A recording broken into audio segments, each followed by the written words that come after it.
Congo right now. And insists order must prevail. The Horizon sees planned Kamto protest in doubt.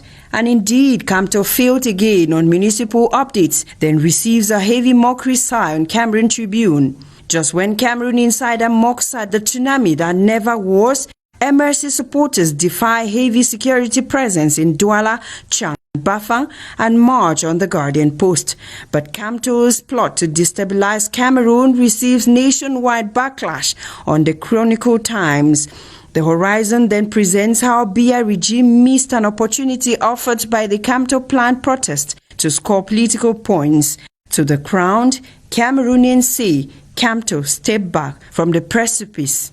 Then the Guardian Post wants to know what's next after September 22nd, especially as MRC says many missing after protests. Blood spills again in northwest and southwest regions on the Horizon and gets the Post to weekender questioning, are lives of Anglophones in Cameroon worthless? The paper reports that 10 persons slaughtered in cold blood in 2 days. Just when Bar Council indicts military for rights violation on Operation Bamenda Clean on the Guardian Post, women's group give government separatists 30-day ultimatum for ceasefire. The advocate wants nothing but peace. The same peace PCC moderator crusade for on the Star newspaper. As the Rambler invites, come forth, Biya, let Cameroonians feel you. The Sun newspaper on the road to December 6 wants to know who is in and who is out. To the median, regional investitures more casualties and frustrations in Southwest. Cameroon Tribune then presents the figures that speak for themselves. SDF strips Famdongo naked over scornful derogatory comments on the Post Weekender. To the Guardian Post, SDF gives Famdongo dressing down over derogatory remarks on the party. Just when election of mayors cancelled in Kumba and Makenene, on Cameroon Tribune as Supreme Court orders rerun of elections on the Guardian Post. Boya is then on health alert after cholera outbreak on the Guardian Post. As anxiety grips Boya population over cholera outbreak on the Post newspaper, government is for effective COVID-19 free start of school year on Cameroon Tribune, with Prime Minister instructing compliance with safety measures, then warns that barrier measures negligence can lead to upsurge on the Sun newspaper. Face masks then drop for handshakes, hugs, and COVID-19 on the Rambler. Let's now end our press review with a story on the Guardian Post where over 7 million CFA franc fake banknotes are in circulation in Yaoundé. The currencies injected by a suspected gang of traffickers into circulation, according to the confession of 2 members of the gang currently in the dragnet of elements of the National Gendarmerie in Longkak, was brought in from Nigeria through a cock in Manu Division. During their arrest, they were in possession of 5,000 francs fake banknotes amounting to 3 million CFA francs. If you are in Yaoundé, then watch out for what you receive as banknotes. Until I come your way again, this is your Hour with the Press.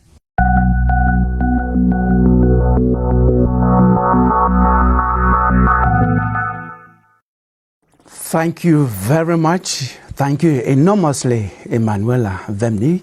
Ladies and gentlemen, you have noticed that there was so much in politics for the newspapers to feed on, and there was also much in preparations for back to school, which is our first topic to be discussed here on the panel. And we told you earlier, as you also heard in the press review, it is within a special context. COVID-19 context, we still have war going on in the northwest and southwest regions. We'll begin with you. You are an educationist, principal in a school. How are you preparing for back to school, generally speaking, 2020, 2021? Thank you very much. We are preparing with a lot of enthusiasm to begin the academic year 2020-2021 with admissions of new students and the registration of old ones. with the backdrop of the COVID-19 pandemic, education being the life wire that disseminates culture and the world's people's aspiration, this COVID background gives us room to prepare following the ministerial decision of cutting down the class size, preparing barrier measures like putting in place sanitizers, wash hand basins, and with running water and soap, and disinfecting the campus that students have been away for more than 6 months.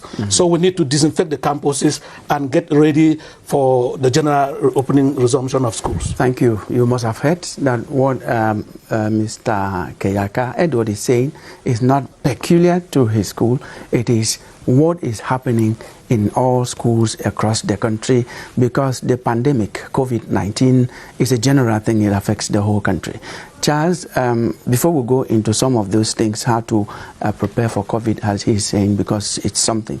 How do you see this school year starting, general, from a general perspective, in 1 week's time? Well, I think it is school year within a very particular context. First of all, let us talk about the enrollment context.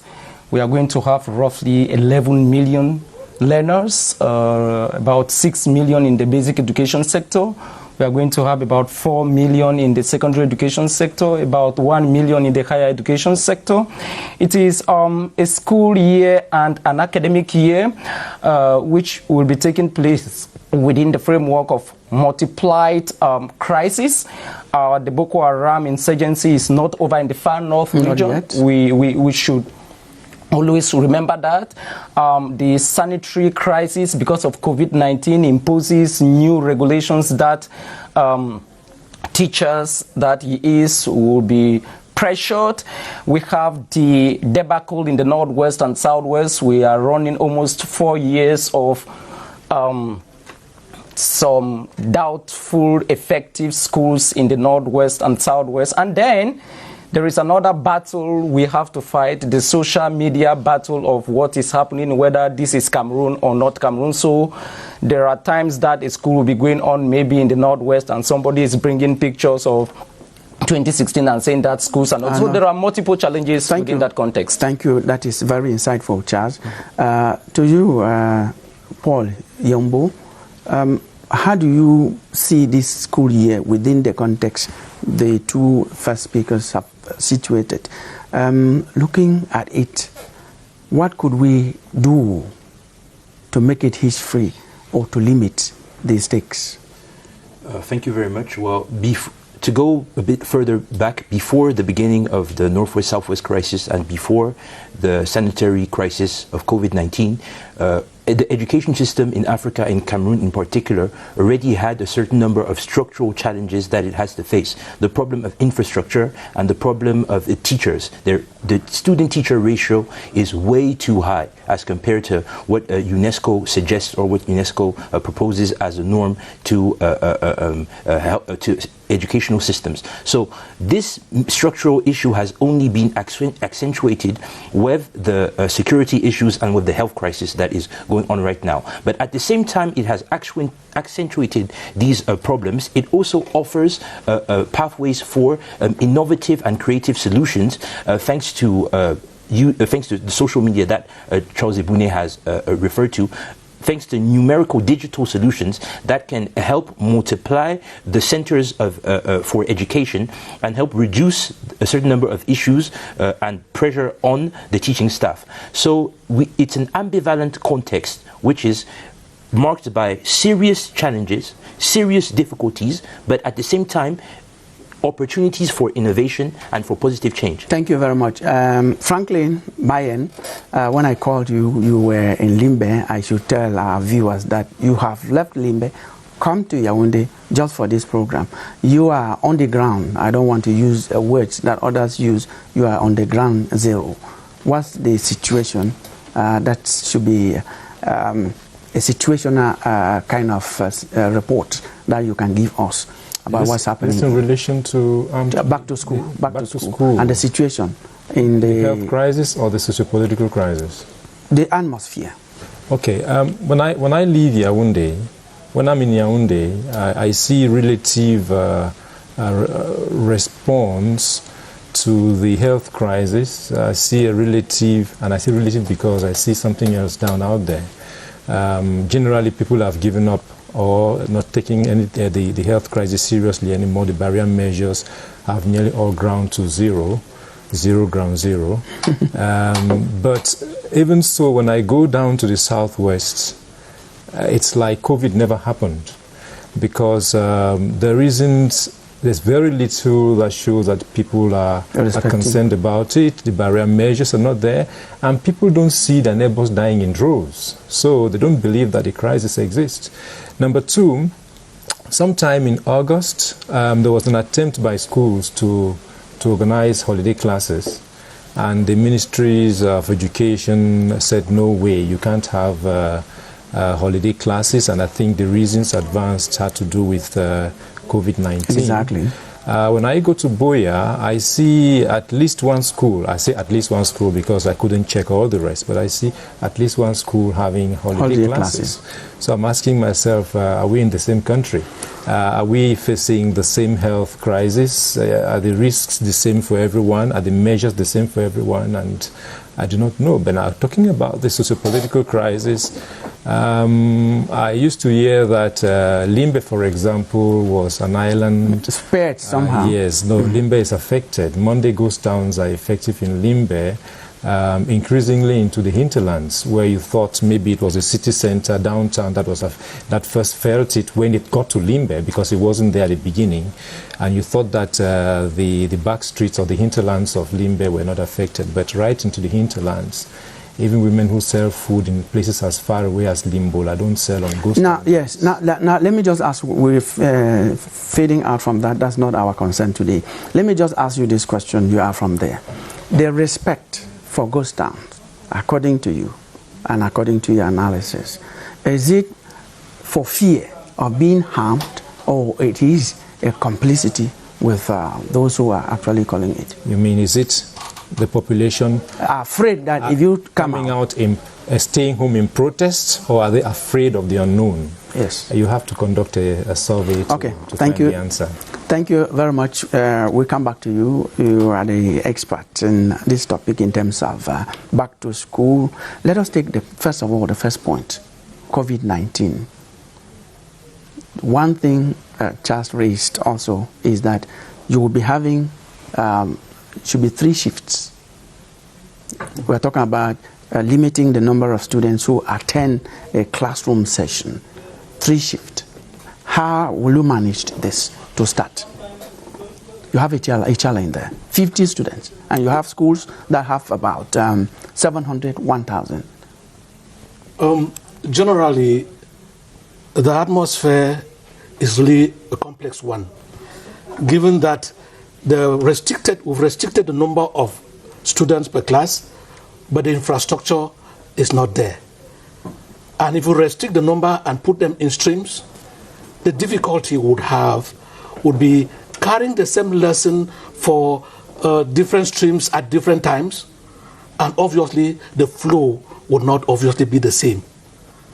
More to that, if we carry one stream and then the next class comes in shift, how do we disinfect the class before the next shift comes in? Now, those are 2 problems you have raised. What are proposed solutions to those problems? Because the problems are real, and we are going back to school in 1 week. So what could be the remedy? We cannot increase the class size. We cannot go into construction now to build more classrooms. But I think that the disinfection of the classrooms at the backdrop of the COVID could be plausible, and enough conscientization of respecting the measures to cope with COVID-19 could be emphasized. And it's really a difficult situation, but I know that if we put our hands together, put all forces together, we can surmount those difficulties with enough conscientization and remuneration for those who be involved in it, because they will have multiple repeated duties to carry out with the less manpower that is unsafe. Yes, Charles, you certainly have a proposal for a solution. I just wish to say that 3 of our key educational ministries are headed by world-class university dons, 3 professors. Nalova Leonga for secondary education, Laurent Sech Etundingwa for basic education, and Famendongo for higher education. And I presume, I understand that they have taken into consideration one basic element in education, quality, because of the innovations they have brought in. Because the human brain is not 100% keeping all what it says. Imagine somebody who has to teach history, for example, and we are in an upper 6th class of 100 students. And for example, let me just take a lesson, the causes of World War I. You will notice that he will teach 50 students first of all. There are certain things he's going to say in that class. And when the other class comes in, he or she will realize that there are certain things he didn't mention, and he's going to say that. And by the time you come in for a 3rd round of teaching, you will realize that there are certain things you have improved in saying. Well, so, I think that could be handled, Charles. That could be handled. That will be handled. See how that could be handled. That will be handled. But let's look at the solutions that they are providing. That's what I want you to talk about. I think that the digital platform, whose experience has been proven well during the COVID short-term examination period, could be multiplied so that all the students have the same teaching experience at the same time. Second, I believe that the media should come in, especially our radio and television stations. I think the print media equally. The print media equally. And a good use of social media. Absolutely. But let me hang on TV and radio, especially radio and community radios, which have a wide audience across the chessboard, be it in English and French. For them, for the purpose of public service, to sacrifice some of their airwaves and provide an opportunity for lectures to be increased based on what we saw. Because let me just add. Thank you. We had that on CRTV this last time, running up to the end of the 2019-2020 school year. Yeah. So as you say, they should improve on that. Yeah. Now I'm going to ask you once again, Mr. Keyaka. Students have been out, except for those examination class students who had special sessions, sometimes distance learning sessions. The majority of the students, except for those, you talked of 6 months or even more out of school. How are you going to make sure that they catch up with the kind of vacuum that must have been created on their minds? I think this could be bridged up if we teach them right up to Saturdays, because the normal school day runs from Monday to Friday. But if we put in now some hours on Saturday to catch up the work that they've lost for the past year, and also extend the school hours, not ending at 2, for those classes that don't have the shift. Will that not come in with what we've grown up to know, that learning without play makes Jack a dull boy? Too much. Special circumstances will permit us to bridge the gap and catch up what has been lost. Yes, now we have this other problem in schools. We're going to, yes, Can I just say something to his idea of extending to Saturdays? Yes. I think that a lot of measures we take are more nominal than functional. When they said examination classes, I mean the last academic year, should go back to school, I saw, for most of the time, I saw the students loitering around. There was very little effective studies. We expected that for the time lost, studies would be even more intensive, but that was not the case. We saw kids loitering. Back in the northwest and southwest regions, in the Anglophone regions, where students had lost a lot of time because of the war, and they said there should be catch-up classes up till Saturday. Most Saturdays, students were seen loitering around. I do not know whether it's the school authorities who are saturated. I don't know whether it's the students who dodge, or because, as I say, we do things more nominally than functionally. We just say, okay, let's go to school on Saturday, but the teachers don't even come, or the school authorities don't follow up that the classes are taking place effectively. I wonder why that happens, but this is my observation, that the Saturday classes will not help. If you can't use up, I'm not saying that it's a bad idea. As long as it will not be effective, there is no point. Coming back to Killian, you deny the kids their free Saturday, take them to school, and they don't do any effective work. It becomes a window for some of them to go out to do other things that can bring social repercussions. But I think that we are too, in this country, maybe we are too inclined to nominal things than in functional things. In the northeast and southwest regions, I didn't see effective school for the final year students because in the effort to catch up from the effects of the war. In the case of COVID around the country, when the final year students went to school, I didn't see effective studies. It was just very, very nominal. Now, we have this blackout, but our program is going on. We have this problem of accommodating these, especially the small kids. I know yours are not small kids, but when students come together, they are always kids in secondary school. What you talked about the measures. We want to know exactly how, given that you have a school, we are taking yours as an example. What actually are you putting in place to make sure that COVID-19 and violence in school, drugs, we don't have that? Mr. Killian, there's one thing I would say. There is a difference between a boarding school and a public school. For a boarding school, we can easily curb the students, given that when they come into the campus, they are checked and they stay only within the campus and are controlled regularly. With my school, per se, all the students are boarders. The day the parents bring them, we screen them at the entrance, we check for temperature and other things. They have wash hand basins and running water and soap. They wash their hands and their dormitories are disinfected. They stay within that closure, and I think we can easily bar the way for COVID-19. Yeah, Charles, just an idea of the Saturday school. If I were a parent, it is not an idea I would buy, because a majority of our parents our students are from poor backgrounds, and you wear a uniform from Monday to Friday. You need to watch it, and we need to take into consideration the sanitary situation in which we are found. And you can't go to school from Monday to Friday and you add Saturday, you left just with Sunday. I don't know when you are going to watch your uniform to wear it on Monday. I'm saying it because I came from one of the nation's most poorest families, so I know what I'm talking about. Okay. Yes. Yes, what I'd like to say is that in these debates, there is no perfect solution.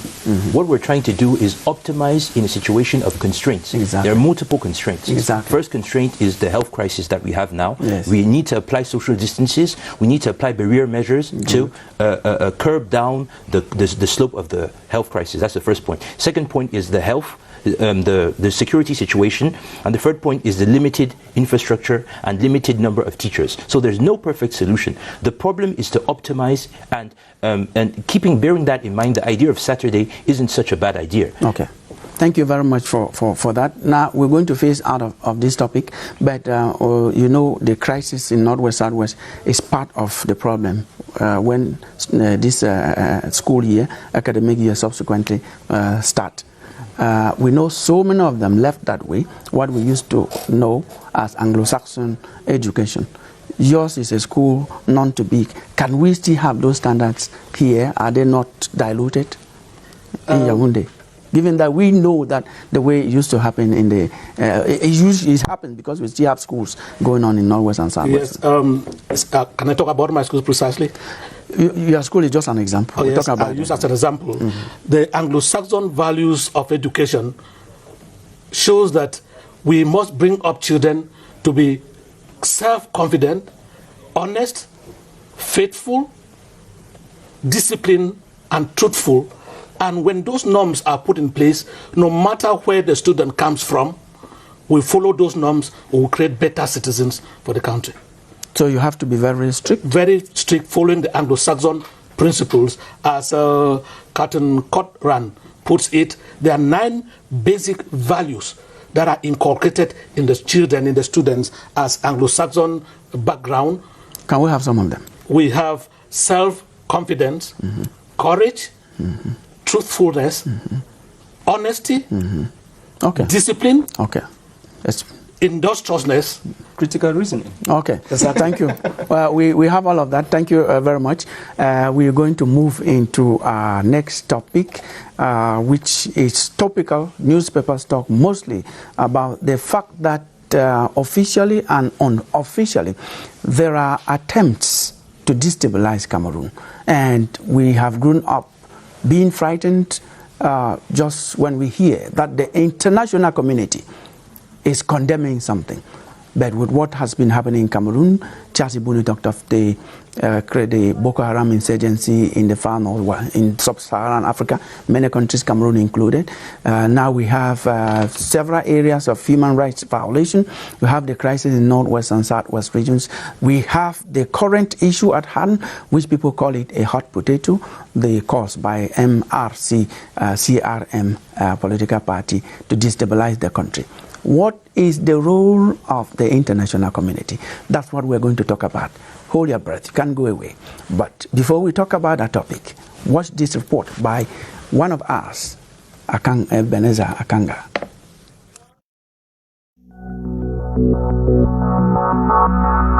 The security disposition that was put up to foil the insurrectional plan of Maurice Kamto and the MRC was one of a blend of intelligence and the presence of anti-route troops on road junctions and roundabouts in targeted towns and cities of the country for dissuasion.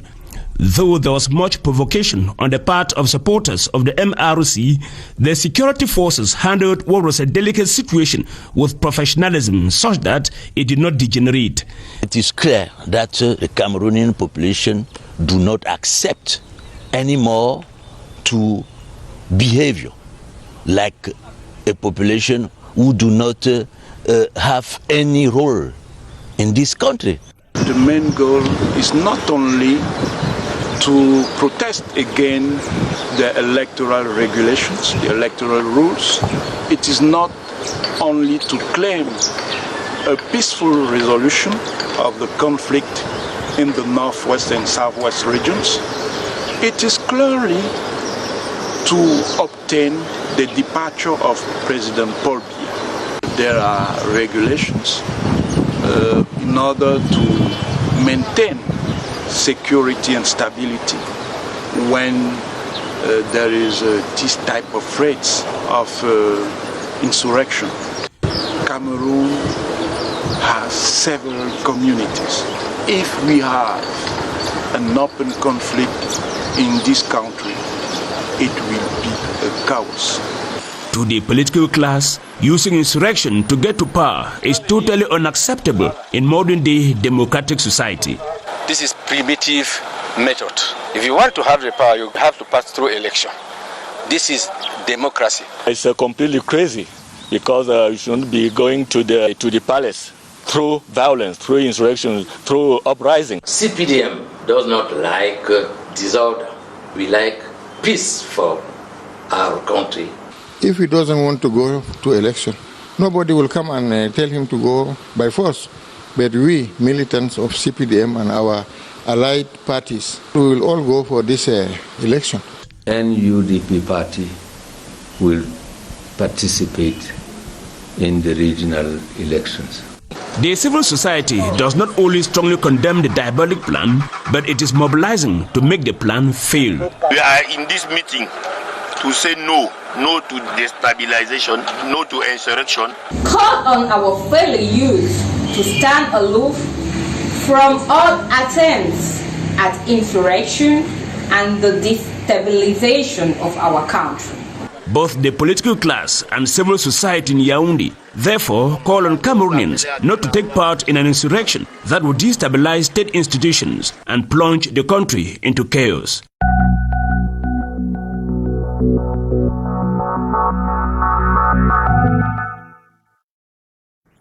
That report by Ebenezer Akanga was clear to us. I hope that it was also very clear to you. We have an expert in international relations with us, Paul Yombo. Focus on this topic is the role of the international community what do we understand to start by international community? Well, because we have not seen it doing something that can change the crisis, the problems we've been going through. But each time you hear international community has condemned, we have not seen anything. What do we understand by international community? The international community is a nebulous concept used to refer to a certain number of states geographically based in the western hemisphere of the planet. That's a large definition. But operationally, when we speak of the international community, it refers to people, that is actors, state actors, but also non-governmental actors, because there's an international civil society, international organizations that have a common ideology based on official discourse on human rights, freedom of speech, and liberal values. That's how you take it on face value. But when you look into the depth of how the international community, how that concept is used and thrown around left and right, you can understand that this first presentation of the international community is more of a facade. Because the central states and the central actors in the international community use human rights discourse variably. With one state, they will condemn violations of human rights, and with other worse violators, they won't use human rights discourse. We mean it is interest generated. Yes, let's put it like this: after the 11th September 2001, the main hegemon of the planet, America, understood that it couldn't stay in its unipolar world where the American states would intervene all around the planet.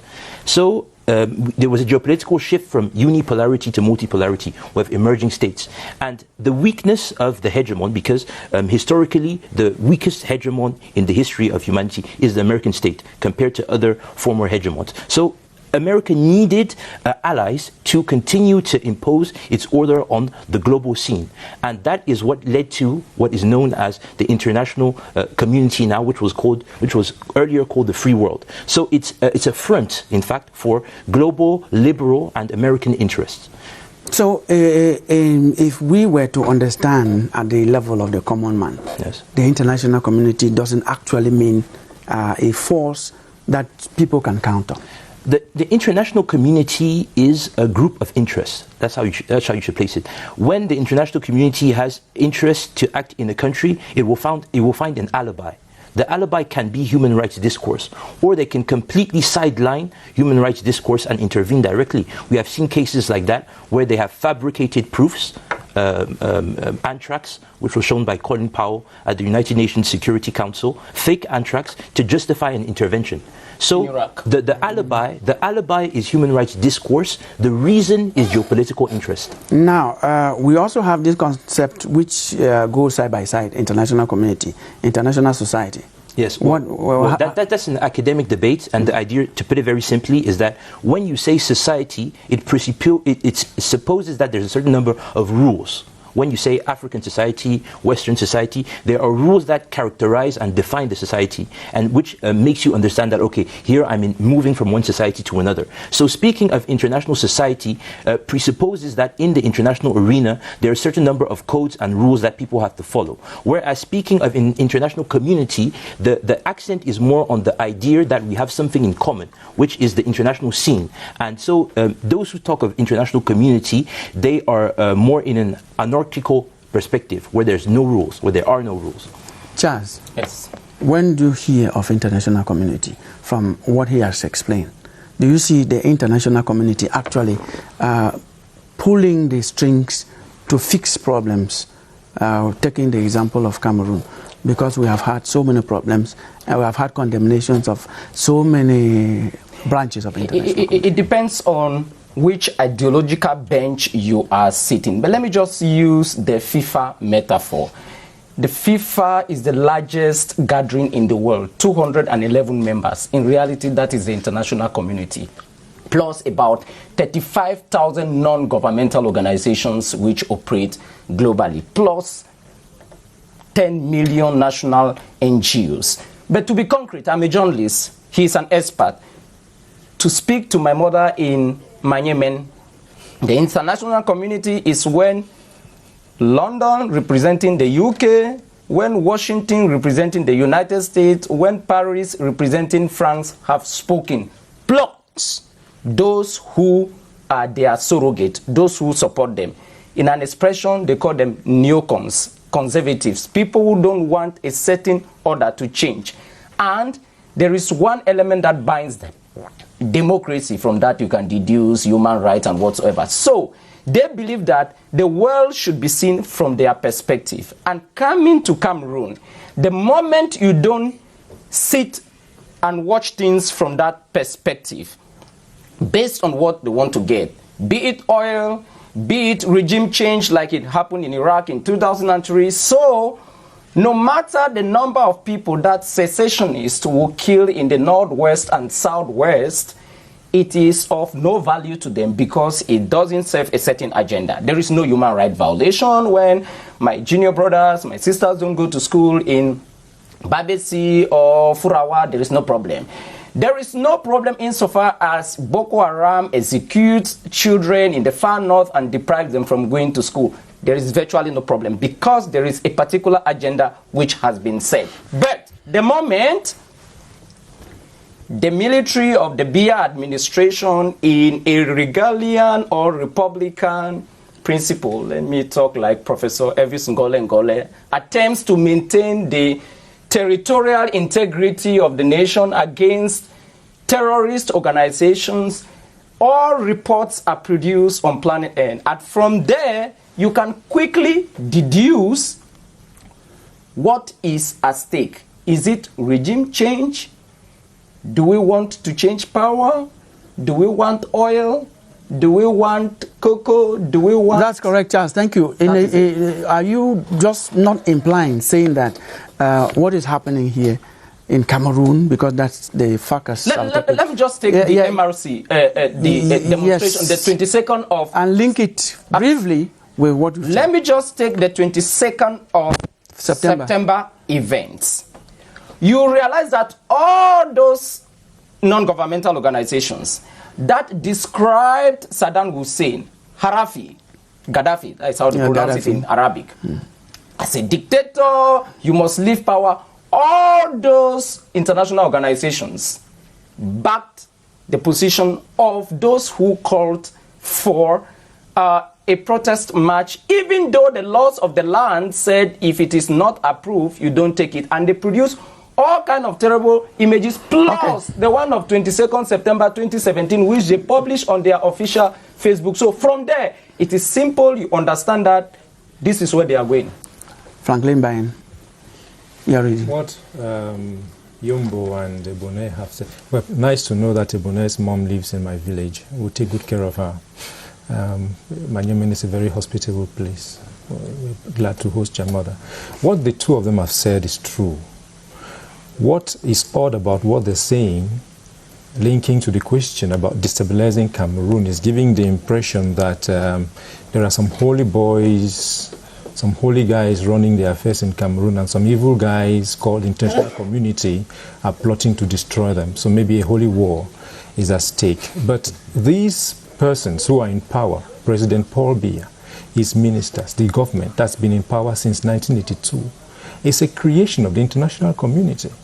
We heard the president say... They were elected by Cameroonians. We heard the president say... Frankly. We heard the president, Paul Biya, say in the early 1990s, when the wind of change was blowing across Africa, when the destiny of many sitting heads of state was at stake, and when President Mitterrand had made this famous speech of La Boule and said Africa must democratize, we heard President Paul Biya said he was a suis parmi les meilleurs élèves.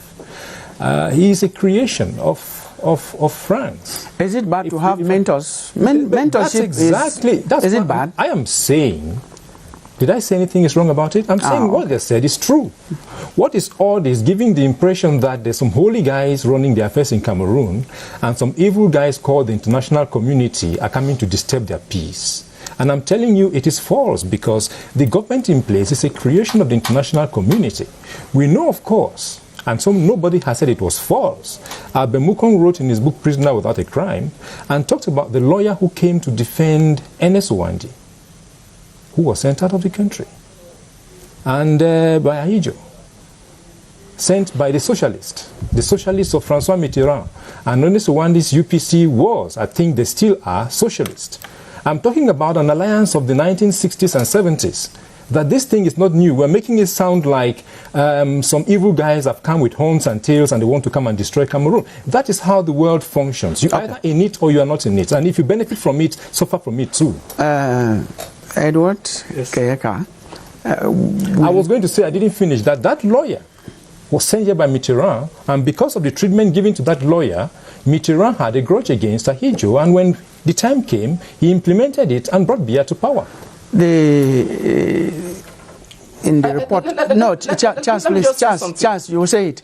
In the report that we followed, that introduced this debate, you heard somebody saying it is thanks to the maturity, to the responsibility of Cameroonians that the attempts to destabilize the country is not happening. So, can we link that to the level of education? I would not say we can link it to the level of education, because if you look at it, it's at the level of brainwashing. The level to which people have been moved to believe in certain norms is different from the educational setup. We train children in school, but when they enter the society, their IQ, their way or their mentality is a little different from the norms that are set up. I bet you what you learn in school is not what you meet in the society. But you apply what you learn in school to survive in society. Well, the question I'm asking is this. From that report, it said that if Cameroonians did not respond to the call to destabilize their own country, it's because they are mature enough. It's because they are responsible. Can we say it's because they have been well educated? No, that. Let me just give you as an. I think that. Okay. I think that Cameroonians have been well educated, and that is why 22nd of September failed for two reasons.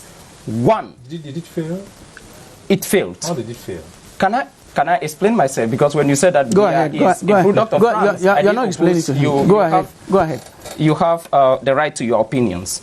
For two reasons. One, strategic timing error. Cameroonians were very much informed that September 21 was International Peace Day. And the next day, you can't tell them to become hooligans. Excuse me. No. Excuse me. Charles, I can't let you say that. Excuse me.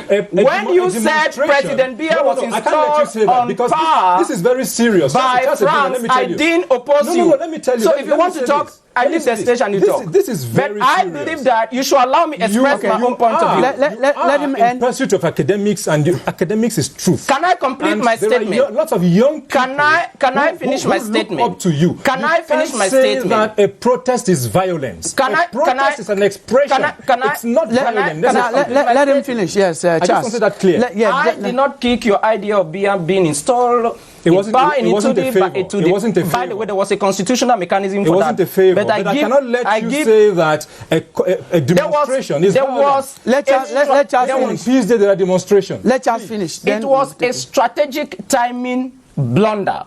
And that 22nd of September, back in 2017, was a day that a controversial march took place in the Northwest, and some people declared independence. Northwest and Southwest. Mm-hmm. And that is when people said that, okay, look, maybe that episode of 2017 wants to be repeated. The second, that's a lot of conjecture. The second reason why it failed, these people who organized the protest, plus their surrogates, have been consistently inconsistent. These people told us months ago that President Biya has died, only for them to come and tell us that let us chase him from power. Cameroonians know that there is no mortuary at Etude. So was it Biya's corpse they were going to take from the Unity Palace? Okay. Yes, I have a point which I want to raise. Yes. The question you asked was, why did the march fail? Is it because of Cameroonians' level of education? I want to say Cameroon is a particular country in Africa with a particular history. First of all, Cameroon was never a colony. And this, we won't repeat it enough, Cameroon was never a colony. Absolutely. It's not to say that Cameroonians didn't live under similar conditions as other Africans that were colonized. No, we lived colonial experience. But the difference was that under the mandate system, Cameroonians had the right of petition. Okay. And the right of petition forced Cameroonian nationals to organize themselves to collect money, first of all, because it wasn't the colonial powers that were going to pay for the trips for the petitioners to go to the United Nations. So farmers gave 100, 200, 300 francs to collect money to go and petition. And second of all, it permitted Cameroonians to know each other and to mix. Okay. Why am I raising this point? I'm raising this point because Cameroon with Algeria are the only two francophone countries that fought for their independence. Okay. And someone like Francis Part of Cameroon. Part of Cameroon today. Well, that's true. That's true. Part of Cameroon today. That's correct. That's true. François-Xavier Verschaff estimates that there were from 100 to 400,000 deaths during that period. It means that Cameroonians know what war is. They know what war is. Exactly. And Cameroonians have a spirit of independence that was inherited from the fact that they weren't a colony, from the fact that they had to organize themselves, a German protectorate, and from the fact that they know what 400,000 deaths mean. Thank you. I want how the fact of not being a colony, just a trust territory or a mandate, plus a protectorate. I think that's a question. I can answer. Cameroon is not alone in that category. There was Namibia, Southwest Africa. Okay. There was Togoland. Thank you for thank you for adding to the list. And Namibia I explained how it comes for to play. independence. Namibia fought for its independence. I don't know whether you mean that. I said in Franco. I said amongst those who had French. Okay. That's clarified. But what I mean is that it comes to play in the mentality that the people have. That's clarified. Cameroonians are independent. Yes, they have an independent mentality vis-à-vis the international community. So it's difficult to destabilize Cameroonians who have a spirit of defiance. Vis-à-vis international powers that want to tell them what to do. That's what I'm trying to say.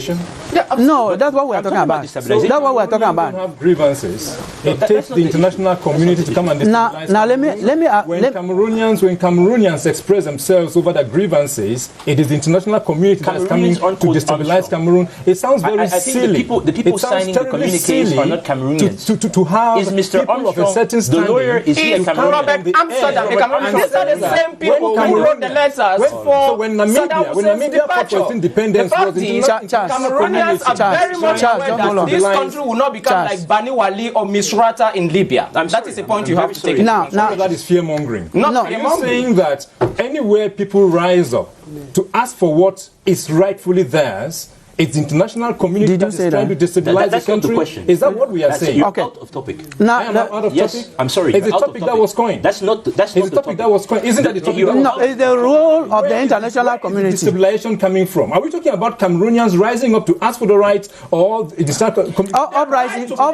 Yes, uprising is illegal. Constitutional right, and there is no debate about that. Okay. Just that the constitutional mechanism in Cameroon does not operate like in the US. Let me just give you an example about the element of destabilization. You can't talk of... Excuse me.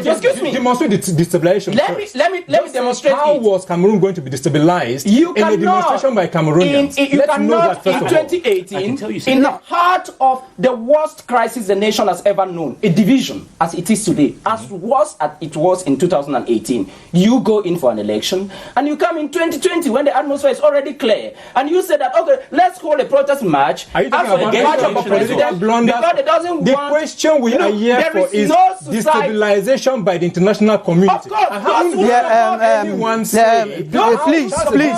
does the international community want to destabilize Cameroon through a protest by Cameroonians? Let me tell you, when if a politician in this country, let me say John Frundi, Professor Maurice Kamto, Bello Buba Magari, if he stands for a protest march, and excuse me, let him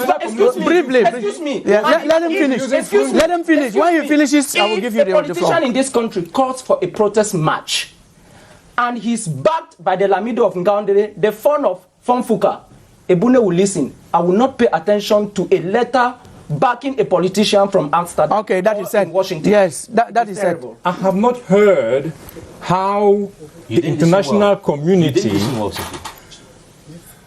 is going to destabilize a country through some movements. When its citizens are expressing themselves, the points that were enumerated, are they not Cameroon or Cameroonian issues? Okay. Now we are going to. This is one other issue that we raise you talked about the UN Yes. Coming in to solve some problems. And on reading, I came across Lord Acheson's plan, Uniting for Peace Resolution 377 Yes. of the United Nations, Yes. that they could, if at least one of the 5 permanent members Yes. use their veto powers not to make peace move, or they will use that to go around. Why is the United Nations not using such an avenue? The United Nations Security Council is divided on the issue of Cameroon. They're divided on that issue. How? That's why there hasn't been an official meeting on Cameroon at the United Nations Security Council. What happened was a Farrier Formula meeting that happened a few months ago. An informal meeting? Which is an informal meeting that has no binding power. It means that the international community itself, which is referred to, is not united on this front. And that people, I think Cameroonians need to be mature enough to understand what is going on and whose interests at heart. And that is the heart of the issue. To come back to the United Nations Security Council, the people that are blocking Cameroonians, the discussion of Cameroon at the United Security Council are basically the French. Let's put it bluntly. The French and the African group. Ghana, South Africa, Tunisia, Algeria. There were non-permanent members of the Security Council. They systematically voted against a meeting on Cameroon. And the day that the French president was saying on French television, he was speaking to a Cameroonian activist, telling him how he gave orders to the Cameroonian regime, that same period, he was refusing a meeting on Cameroon in the United Nations Security Council. Thank you. People need to have their eyes Thank you for that clarification. in these issues. We're going to continue. That our diplomacy is very effective. We are going to continue. We have Bruno. Bruno is here. Franklin. We have Bruno who has come in with reactions that have come up from our viewers during this program. What reaction? Bruno, welcome to the program. Thank you, Killian. What are the reactions that you have? Reactions from the social media, right from our Facebook page where the program is streaming live. And Sharon Grand, where she says the 2020-2021 school year will face a lot of challenges from health to security. It will be very hard for the school system to readjust its timetables, which will make learning come in 2 sessions as government proposed. Will the teachers handling this work be paid double for the work done? And Nicolas Azunui on our second topic says the UN and other bodies have to work to help parties in conflict make peace. They also have to hold and flourish peace. The UN Security Council has the primary responsibility for international peace and security. And Mary Killer agrees that the international community have a great role to play. If not, why can't the Cameroonian citizens solve the international crisis developing every year without any solutions? And Chiabi Proteus says the international community is not a friend of Cameroon. Looking up to the international community as a friend, helper, partner is disastrous. They are hypocrites. This same international community is responsible either directly or indirectly for the crisis in most countries, and African countries in particular. Our leaders need a lot of wisdom and caution while dealing with international community. Prince Motapane says COVID-19 is a big impediment to the smooth functioning of a hitch-free academic year 2020. First of all, students and teachers are already traumatized with the effects of the COVID-19. This can only be resolved when the government or educational authorities organize virtual training sessions. And the last one there. The last one. Shortage will be a problem for the smooth functioning of this academic year. Thank you very much, Bruno. Thanks for having me. And we want also to thank all of you who sent in those reactions, prompt reactions. Just to remind you that you can watch this program live on CRTV Web Facebook. We are going to conclude the program with this last topic. Charles, briefly, what role should the international community play to make sure that we don't have these staged managed I things? think what we need to understand as a concert of a nation is that there is no universally binding principle. So we should have that. Democracy is good for countries that have already been developed. Dictatorship is what develops a country. So countries seeking development should be dictatorial governments. Democracy should come after. That is so hard. That's your opinion. I want to think that It is but normal, natural law that when see people disputing, an elderly person could come in to broker peace. Okay, that's well said from an elderly person. Well, I think every single country should have its own interests at heart and should calculate when the international community can be useful and when it can be harmful. Because as much as the international community has helped to increase life expectancy in Africa, has helped to almost eradicate polio, the same international community has destabilized Libya, has destabilized the whole north of Africa. Thank you, Franklin. International relations expert to tell viewers that. No, you give your opinion. All countries try to influence other countries through the diplomatic missions and other means. Okay. That is why, for example, and credit to Cameroon's, President Biya's use of international community to keep hold on power in Cameroon. He said France was blocking a discussion of the Cameroon Security Council. Number two, even the United States we are out of the discussion. We are out of the discussion. We are ending the program. We don't have time again on our side. Because Russia is meddling into American politics, and you will see a crisis, post-electoral crisis this year. Thank you, thank you for your opinions. Just to tell you, ladies and gentlemen, said that there is Charles, no universal vote in American electoral system. The debate is ended. Thank you very much, Charles Ibune, for coming. Thank you, Edward Keyaka, Principal CCSN Combo. Thank you very much, Paul Yombo, expert in international relations. Thank you very much, Franklin Sonny Bayon, media researcher, for being there for us. And we also want to thank you immensely, ladies and gentlemen, for your time. Watch this program tomorrow at about 3 p.m. You can watch it anytime on CITV Web, Facebook. Thanks once again.